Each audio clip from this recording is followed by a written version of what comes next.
That was a big deal because it wasn't common throughout the country to win a bill like that in the House and the legislature. So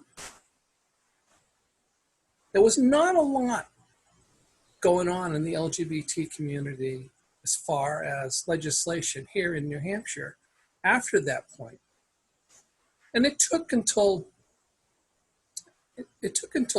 2016 or thereabouts when a group of us got together again and said, you know, we really need to start putting together a plan to bring us together and educate the community and try and move the rights forward for transgender folks. Not to be more than anyone else, but to be equal with people. And we formed a coalition.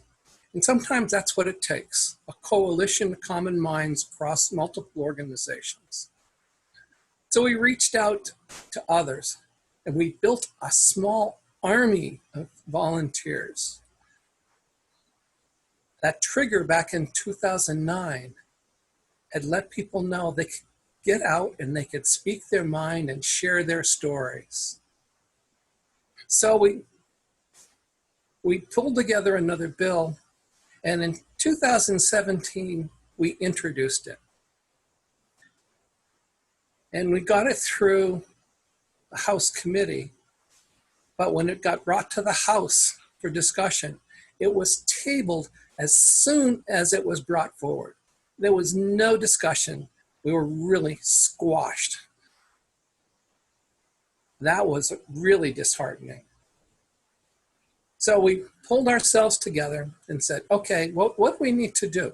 The biggest thing we saw was education. For all of the bills for LGBT folks, it takes education. We have to knock down the barriers that people have built between the LGBT community and the rest of the world. We had to educate people. We had to get people to meet LGBTQ people. That was amazing. A lot of people had never talked to a transgender person before, but we got them to do that. So it took another year, but in 2018, we passed a bill for equal rights for transgender people. And then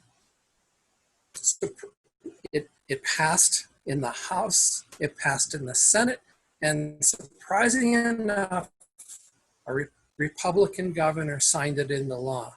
All those Republicans stood up and supported us because we had to educate them. It took a lot of work, but that's what it takes. It's education and getting people to meet with people face to face. Since that time, we have made a lot of progress.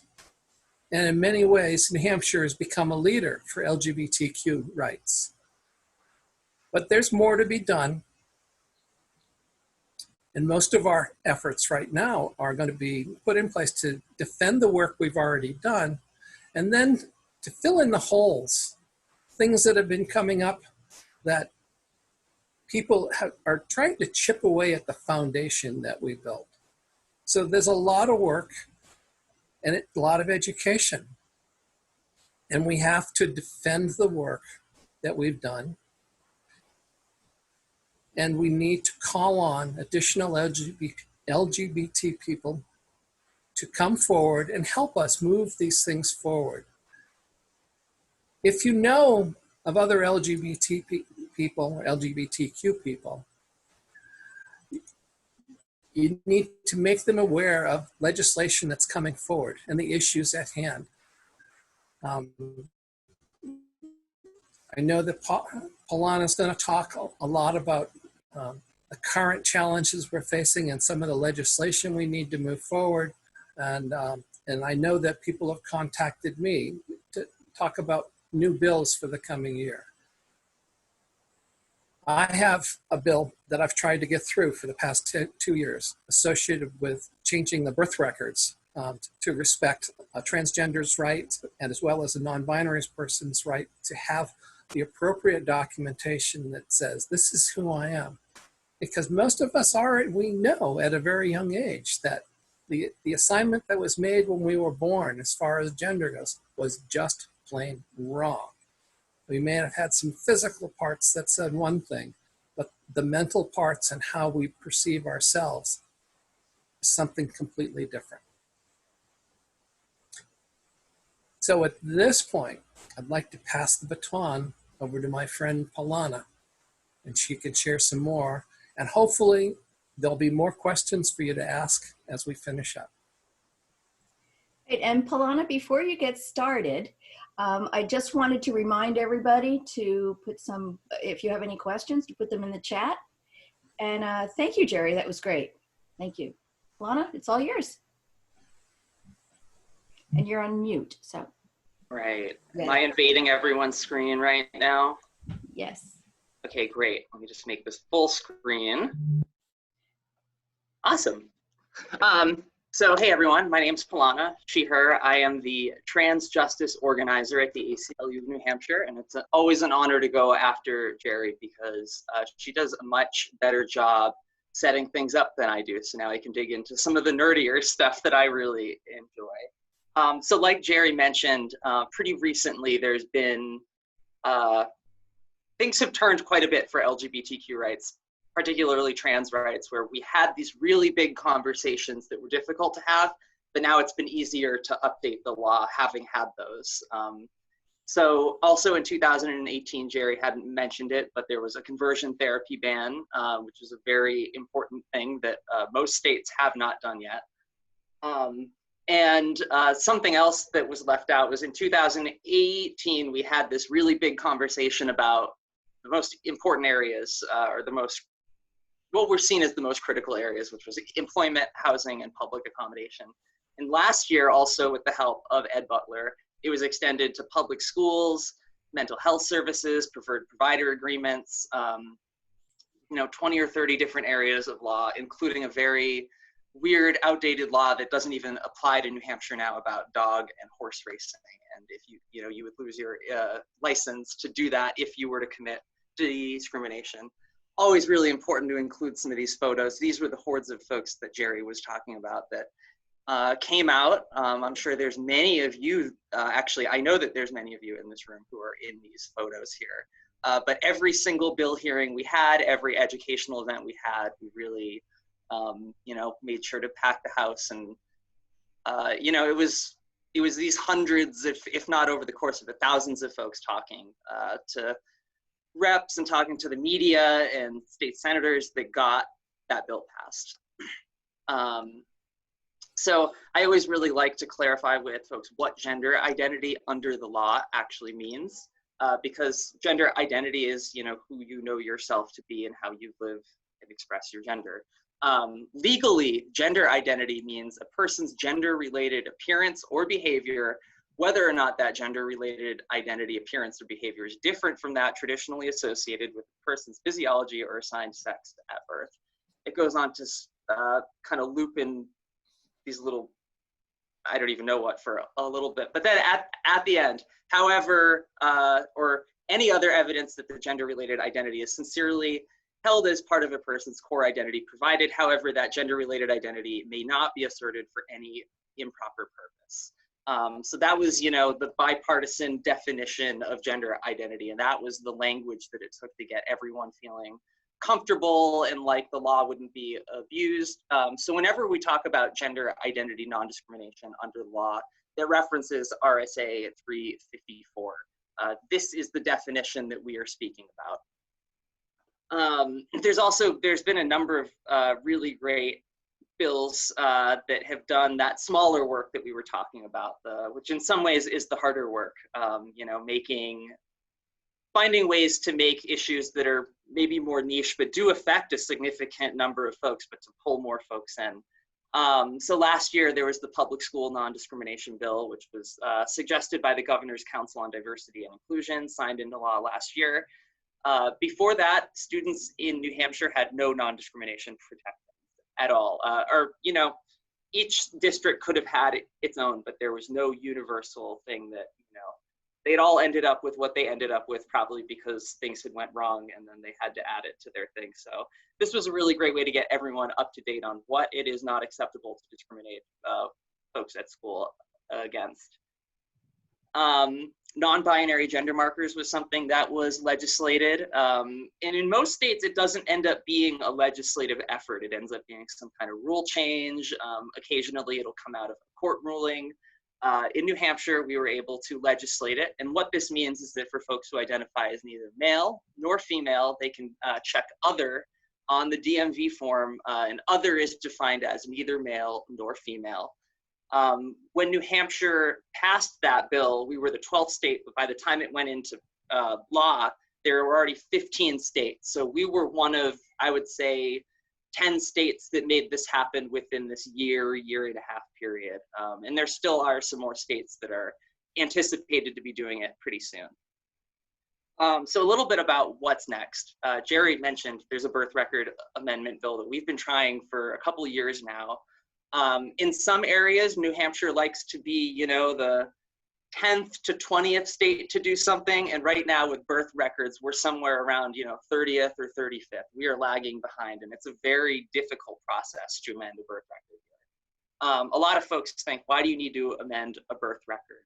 And it's because it comes up at some of your most critical moments where maybe you're looking at employment, you're applying for your passport, you're enrolling in school.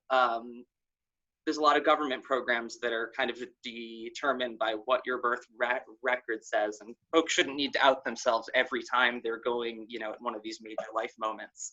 So right now, New Hampshire currently requires a court-ordered sex change, which is undefined, and it makes me a little bit sick, to amend a birth record.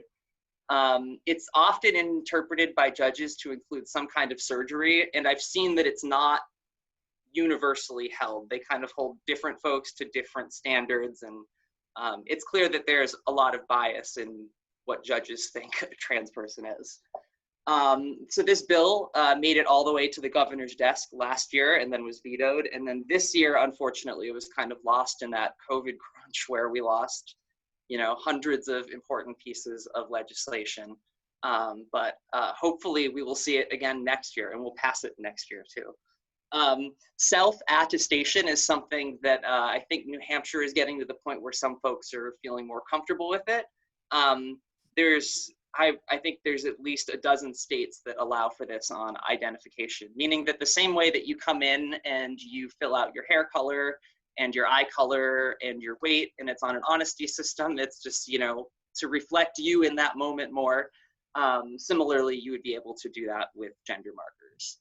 And something else that I'd like to uplift that the ACLU has been working on is realizing that the military, you know, they are the largest employer of trans folks, not only in the nation, but in the world. In each state, the governor has the ability to call for the end of the trans military ban, meaning that they can say, we will continue to allow in our state's National Guard for trans folks to openly serve.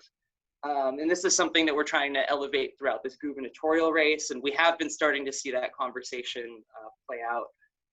And it's exciting. There are only 7 states that did it. Neighboring Massachusetts was one of them.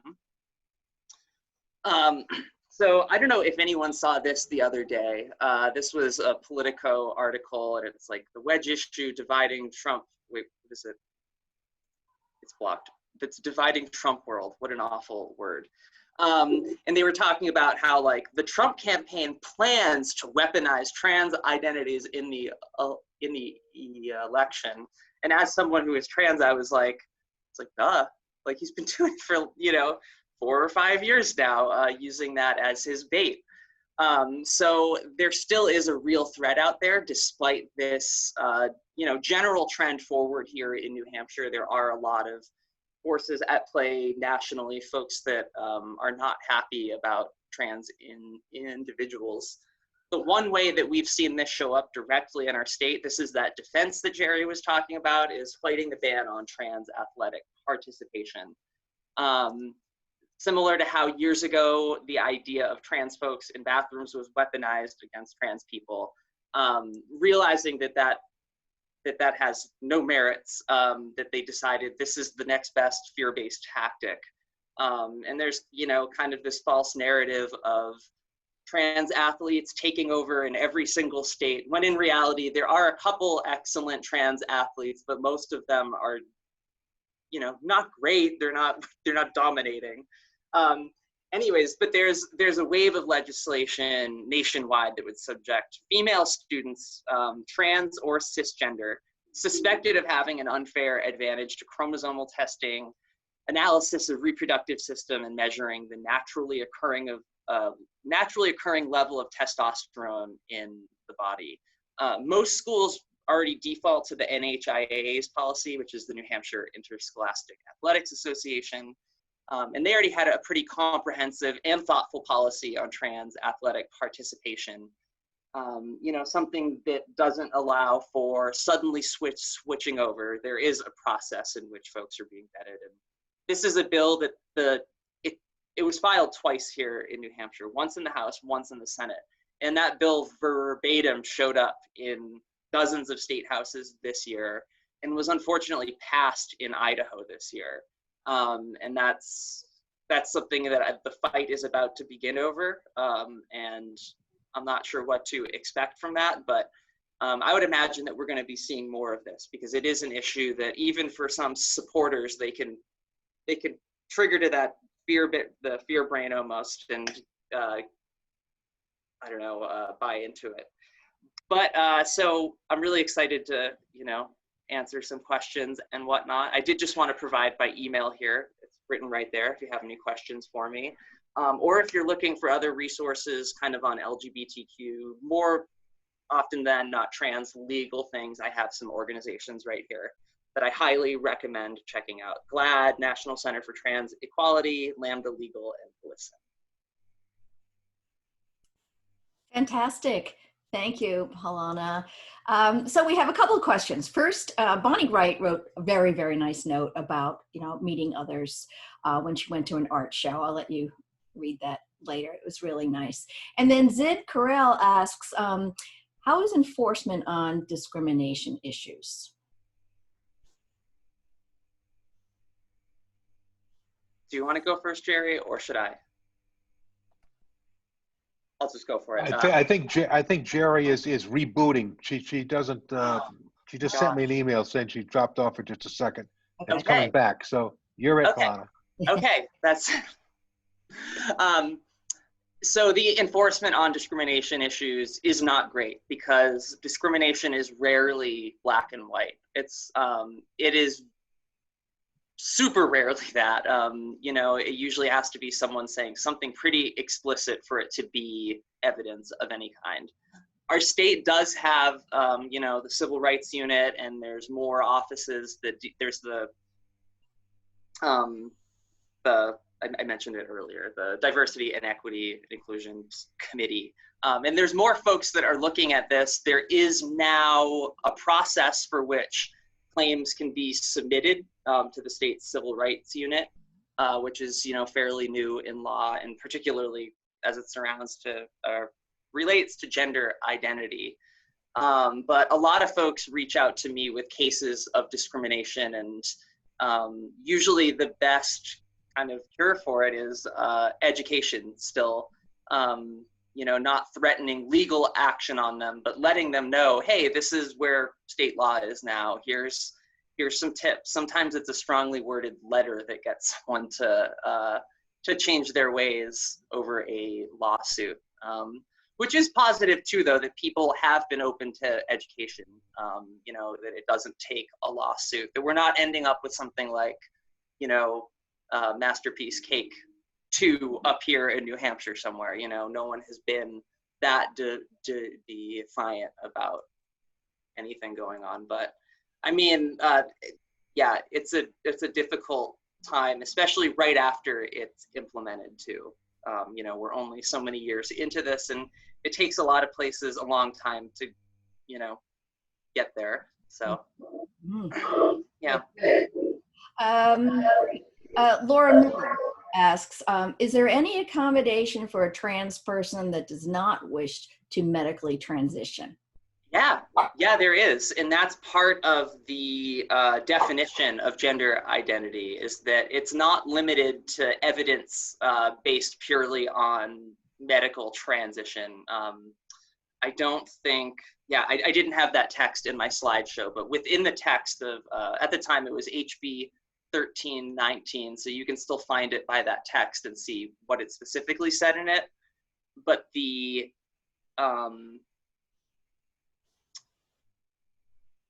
it's the word that I'm looking for. I just lost it. Where's Gerri? Where's Gerri? Yeah, that's basically, though, the legal definitions exist there that, you know, like it doesn't say that like at one point to change your driver's license, you would have had to have provided, I don't know, significant evidence of your transition, whereas now there's kind of a standard letter for it. And the letter is not limited to medical care. It's how you socialize yourself and who you know yourself to be. So even if there's no legal documentation that says that you are your gender identity, under non-discrimination law, if that's how you've been living your life and other people would support that story, people of any kind, friends, doctors that know what's going on but don't actually treat you for it, you know, they can attest to that. That was where I was trying to go with that. great. Thanks. And then representative from Merrimack, Wendy Thomas, asks, COVID has hit some communities harder than others. Are there any specific impacts being seen in the LGBTQ community, including housing, medical care, mental health? Yeah. I haven't seen a lot of data about this yet, but given that I feel like LGBTQ people are still typically unemployed relative to the rest of, or not unemployed, underemployed relative to the rest of the population, that, you know, people who were in jobs that were kind of like, you know, in food service or whatnot, those were the jobs that went away, and still really aren't coming back. Those were the jobs that potentially provided someone with their health care, with their mental health coverage, that paid for their bills and their housing. And, you know, from my understanding of it, is every area in New Hampshire is kind of seeing a different outcome as far as like the need for housing assistance. So that might be more geographic than anything. But yeah, I haven't really seen specific data on this yet. And I would imagine that we will. You know, it'll be a story in 2022 where they're like, look, 2 years ago, things went really wrong. But yeah, I mean, and then anyone too who may have any other health issues, which can happen in the LGBTQ community, you're at higher risk for catching something. So. Yeah, Sarah and Jennifer Smith just added, I think, to this topic was that she said, they've said that there's been appeals for financial help. Oh, totally. I mean, that's something that I see as just like within my own networks, folks that are circulating, you know, Venmo handles and PayPals and GoFundMes and whatnot for people who are really, you know, not experiencing a good 2020. Yeah. Okay, and then Louise Spencer, co-founder of Kent Street Coalition, says, I'm excited for this one. Yeah. What is the interplay between state and federal laws and policy, especially with the Trump administration rolling back military productions, and Betsy DeVos joining in lawsuits against trans athletes? Yeah, I mean, I'm not sure how the DeVos joining in the trans athlete lawsuit is going to go specifically, but the first part about that, the, you know, state versus federal law. So in New Hampshire, actually, I guess I'm going to back it or start somewhere different rather. What was it? It was, time is really weird now. It was 2 or 3 months ago, and there was that announcement. I think it was during Pride Month, unfortunately, where they said that they were going to roll back Rule 1557, which was the Affordable Care Act protection that made sure that trans folks were explicitly covered under health insurance. And because there's no other non-discrimination law that covers that in federal law, for most folks, that's what they had to rely on. You know, here in New Hampshire, we actually, the timing of it, I guess, was just wild, but that happened. So on a Monday, there was a memo issued here in New Hampshire from the New Hampshire Department of Insurance that said, you know, both as a result of the extension of healthcare non-discrimination into like medications covered, that was part of one of the extension bills, the one that happened last year, and just our understanding of the law and what care and discrimination based on gender identity means is that you explicitly cannot discriminate against trans folks in medical or in insurance coverage. And then Friday, we had this headline hit. It was like Friday at like 4 or 5 p.m. I was almost done for the day, and suddenly I was working a whole extra day that Friday night because I was seeing people spiraling out, just saying like, this is awful, I'm gonna lose my health insurance, everything is, you know, this isn't good. And then, but thinking though, it's like, no, we act like New Hampshire just did, and just suddenly, like, I really, that whole night, I was like on the internet, just messaging people and saying like, it's really bad, and it doesn't help to know that you're being attacked. It doesn't minimize that this will impact some folks, but it wasn't the sweeping, I don't know, like the sweeping hurt that other states had, where it's like, oh wow, 1557 was the only rule that we had that kept us safe. So yeah, in New Hampshire, we are relatively covered, but then I make the example of some people don't want to be tied to New Hampshire. They should be able to go travel somewhere else and be accommodated properly in public somewhere else. So it's not good enough for just the 1 point whatever million of us here, when the other 300 million or 300 plus million folks are, you know, in some variation of not quite having what we have. So New Hampshire's good, but Gerri, do you have anything to say on that? The federal law versus state law? Yeah, for a while I drove tractor trailer. I always carried a number of notes to try and figure out what states were going to be safe for me to drive through and which ones weren't. Where did I have to be careful about what did I do, or restroom usage and all that, because it was different and still is from state to state. Some are more accepting than others because there's inconsistency across the U.S. as well as the world. So it's a common problem. Can I just quickly say that, you know, we were at the State House a lot, witnessing this advocacy and the work that went into making so many of these bills happen. And also we saw the great deal of courage that it took on behalf of Palana, other trans activists, representatives like Representative Cannon. And I am just so grateful for that work, and to have witnessed it day in and day out, and to see it's a day by day effort to make these changes happen. And we're really fortunate to have you talking with us here tonight. So thank you very much for being with us. Yeah. Thanks, Elise. It's mutual. Because, yeah, thank you. I mean, you've been alongside of us, you know, you still witnessed the harassment and all of the whatnot that went on this year, so. Yeah. Let's see, there was a question, this is from Donna Loranger. Do you have any info on LGBT elder care? I think this could be an issue pretty quickly. It's a good topic, and there's a lot of people are focused on that to try and come up with what are where are the safe places, and what programs in which states are available to help folks. And it's difficult because it's inconsistent even here in New Hampshire.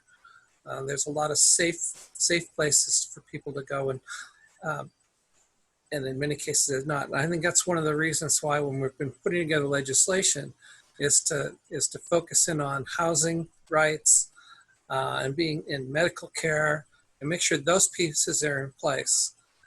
And then it's trying to find established facilities and rental units and all that that are pro-LGBT people. And some of that's going to have to be us. We're going to have to stand up and work with landlords as well as the organizations that are running big apartment complexes to really establish, are they gay friendly? Are they LGBTQ friendly? And to be able to publish that. It's big business. They need to know that. And I think that's one of the things we need to do is to educate the communities. But it's inconsistent right now, and we need to work on it. Yeah, I'd like to add to that there is just, I work with a lot of different state agencies who are, really thinking about this for the first time and wanting to do educational events. And sometimes, we'll show movies and then I'll facilitate a conversation after. And, it's happened dozens of times now, and everyone, even if they're not really familiar or comfortable with the topic, do want to know because they see that, there's LGBTQ folks that they're interacting with. So on the last, the state, every 4 years, our state does the state plan on aging, where they do a lot of, like planning mostly for money, what grants the state's going to be able to get, who they're providing services for, what the plan for aging is for 4 years. And I was able to help put together this LGBTQ listening session. We actually did 2 of them. And a lot of folks were, from the Bureau of Elderly and Adult Services saying, I've never sat in a room with mostly LGBTQ folks saying things, and that it's very different. And, I was so fortunate to be in this room. And I was so excited that they were going to include LGBTQ people in this research. But unfortunately, other than displaying some of the raw data from the session, what they decided was including LGBTQ people in the state plan on aging was suicide prevention resources, which is just, so sad that even with all that work that a lot of, that we're still kind of at this, like, not at a preventative stage, that we're like trying to, like, we're fixing it when it breaks, and that's bad. But, people are trying, but then there's other things going on like that are less fortunate. Great. Are there any other questions? Oh, actually, there's a few more since I last looked. If you were to project 5 years forward, what are your legislative goals? And that was from Zib.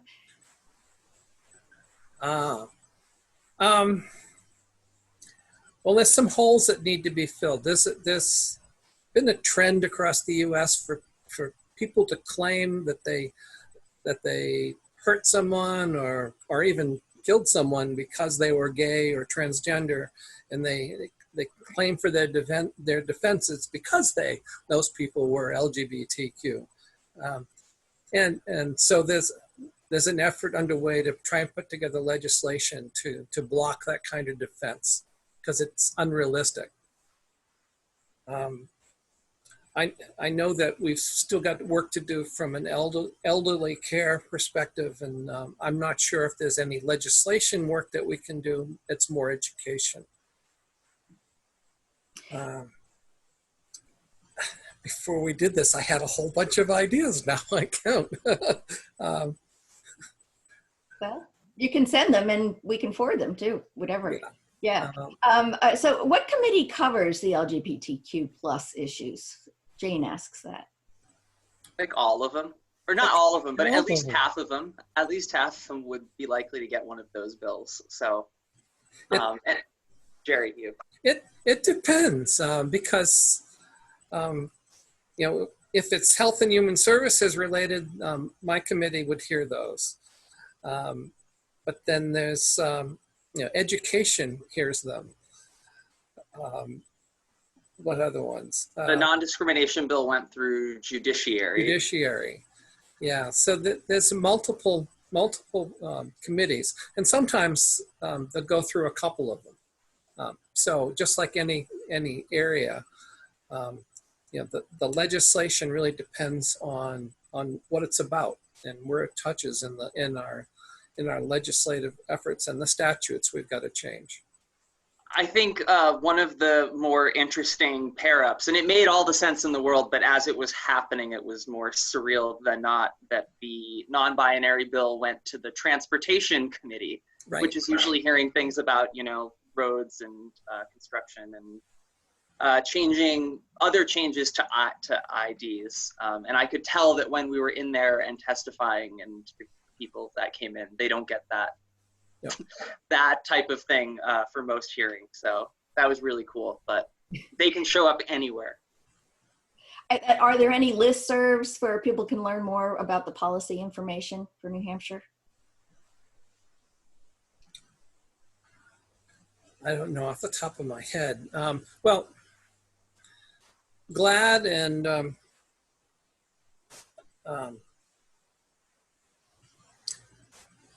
who else? There's a number of national organizations that are trying to keep track of LGBT issues. I just dropped in the comment that that I run a trans justice one, so, you know, every week, sometimes 2 weeks if it's kind of slower, I give some kind of update about what's going on in the state or nationally. And we also have like a regular ACLU call to action one where we usually talk about issues and, you know, say how they're moving along and whatnot. GLAD's trying to stay up on things. Human Rights Campaign is trying to keep in the Southern Poverty Law Center. So there are organizations that are trying to keep track of each of the individual states and where they stand. And maybe GLAD is the answer to this one, but is there an LGBTQ green book for New Hampshire of employers, apartments, communities that are welcoming or? I have an answer for this. So this is a question that comes up all the time. I'm so excited to be able to have this answer. So I am part of a group that has we started up this winter, and it's called the Affirming Spaces Project. We are creating a listing of different spaces that, you know, agree that they should be more affirming. There's ways to do it across LGBTQ identity and as far as accessibility. So we're able to point to them saying, hey, these are businesses that really care about this type of thing. And if you're someone who is maybe trans, or, you know, you need a certain accommodation, be it a dietary one or space, whatever it is, that it's documented on that site. But the idea is that we will be able to then provide these trainings on the regular too, so that it's just a network of folks that all know how to train kind of on inclusive spaces. And that's something in the next week even. I actually just registered all the social media handles last night. So it is coming very, very, very soon. Good. And what is the outboard that Emmett Soldati mentions? Outboard? The outboard, it is a, Emmett, it would be so cool if you could pop that link in there, because I know it's like not like theoutboard.com or something. It has like a funnier thing, but it started as like a Seacoast, New Hampshire based resource for LGBTQ happenings, but also, you know, actions going on. And I feel like they kind of just cover all of New Hampshire and like even a little bit into Massachusetts and, you know, southern Maine. But it's just all the different things going on. Some of them are fun and social, some are educational, some are, you know, a rally, some of the pride events. So very great email list to be on. And I have a question. Can you send the slides that you put up? Would that be okay to share with everybody that was on this call? Yeah, absolutely. I will forward them to you once I'm off this call, and then you can send it out to everyone. Right. Okay. And then let's see. A couple things just came up. Rachel Cole, National Council of State Legislatures, NCSL, lists legislation happening around the country in different areas and specific to gender and sex discrimination too. And she put a link there. Good. And I will save all this stuff that's put in the chat and send it out as well. And of course, Emmett, we have to mention the teetotaler in some way. Great. Thank you. Any other questions or any other comments from either of you to Palana and Representative Gerri Cannon? The big thing that I want to say is the LGBTQ community is part of our overall community. We need to stand up for our neighbors. We need to stand up for each of us, to share with others that we're all the same, but we're all different. You know, we can't expect everyone to have the same color eyes and to speak the same language and have the same color hair. We are all different. I'm right-handed, and some people are left-handed. We have to get used to that. That's, you know, in fact, I've used that for an example when people talk about, well, why are you transgender? And I said, well, why are you left-handed? Oh, I'm not left-handed. Well, what if you were? So we have a lot of work to do, and you all on this call, as well as all of our neighbors and friends, are a part of that effort. It's to share your experiences with each other about your friends in the LGBTQ community, because we're just part of the community.